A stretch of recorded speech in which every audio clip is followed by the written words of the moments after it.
Bonjour ou bonsoir à tous, bienvenue dans ce 5e épisode de NBA Actu, l'émission qui passe en revue la NBA semaine après semaine. Vous l'avez peut-être remarqué, pas d'épisode la semaine dernière pour diverses raisons, et je pense que tous les 4 épisodes on fera une coupure d'une semaine, c'est pas plus mal. Bon, on va pas s'éterniser, on va tout de suite passer au MVP. On a encore eu des grosses perfs et pour moi à l'Est, le MVP de la semaine dernière c'est Giannis Antetokounmpo. Ouais, la saison des Bucks, elle a très mal démarré et la semaine dernière Giannis les a remontés, mais ça on va voir après dans le classement. Pour la semaine dernière, Giannis compile 25,2 points, 12 rebonds et 6,7 passes décisives de moyenne. Giannis a toujours eu un bon niveau, mais là pour moi c'est le MVP dû au bilan global aussi des Bucks qui commencent à remonter.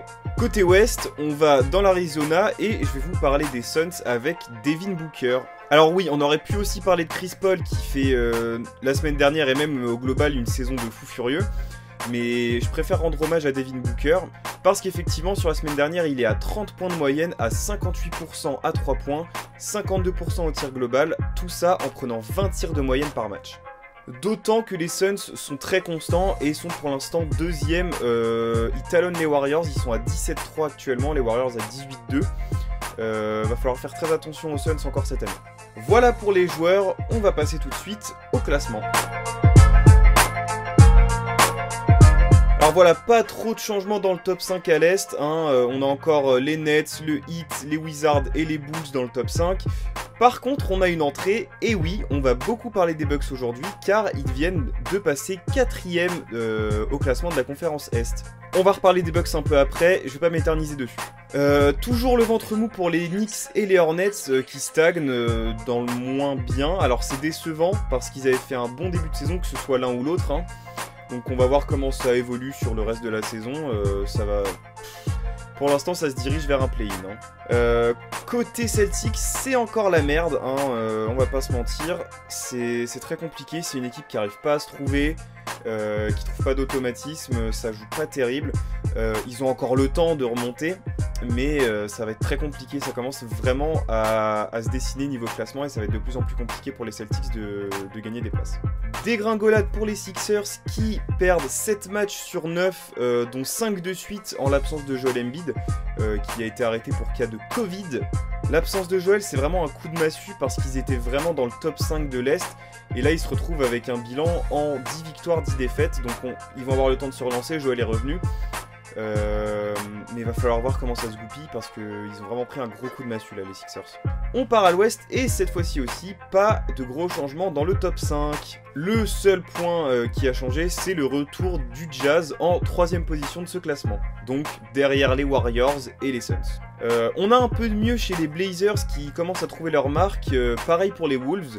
Qui n'avaient pas des débuts de saison faciles et qui n'arrivaient pas à se trouver. Et là, on commence à avoir un semblant de jeu collectif et des stars qui commencent à se mettre en place et à chauffer. Ces deux équipes sont respectivement 6ème et 7ème du classement de l'Ouest. Dégringolade pour les Nuggets qui se retrouvent à la 10ème position du classement de l'Ouest dû à un épisode de blessure catastrophique dans l'effectif. Ça les a vraiment plombés.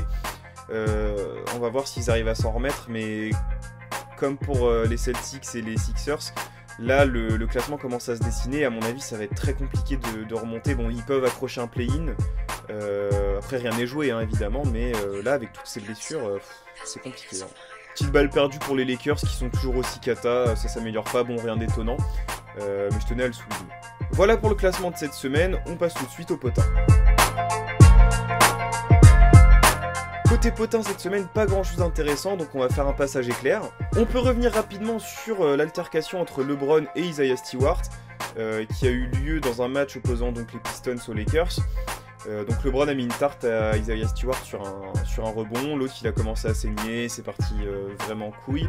Je vous laisse regarder les images, voilà. Tout ça pour dire que les deux ont récolté une suspension. On peut aussi noter le changement de nom de Enes Kanter, le pivot des Celtics, pour ceux qui ne savent pas. Voilà, donc il est devenu citoyen américain et il a décidé de changer de nom en passant donc de Enes Kanter à Enes Kanter Freedom.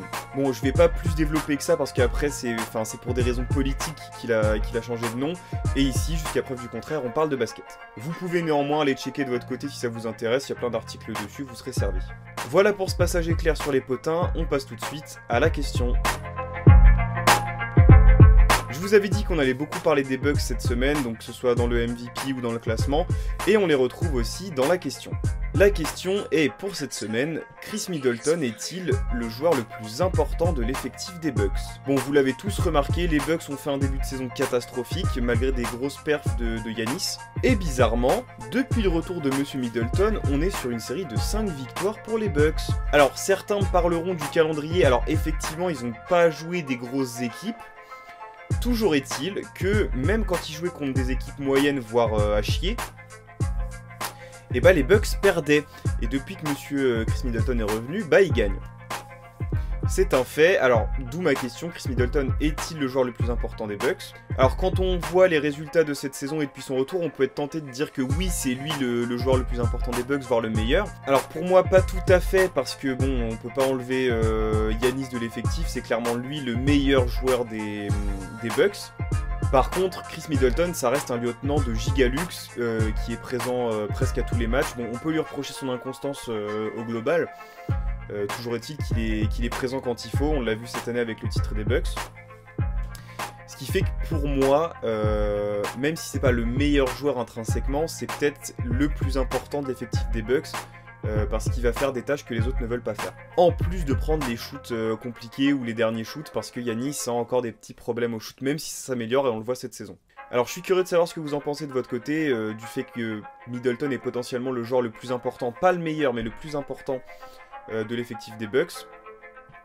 N'hésitez pas aussi à réagir au MVP et au classement, c'est toujours intéressant d'avoir vos avis et vos analyses sur cette évolution. On se dit à la semaine prochaine pour un nouvel épisode de NBA Actu. La bonne journade, la bonne soirade.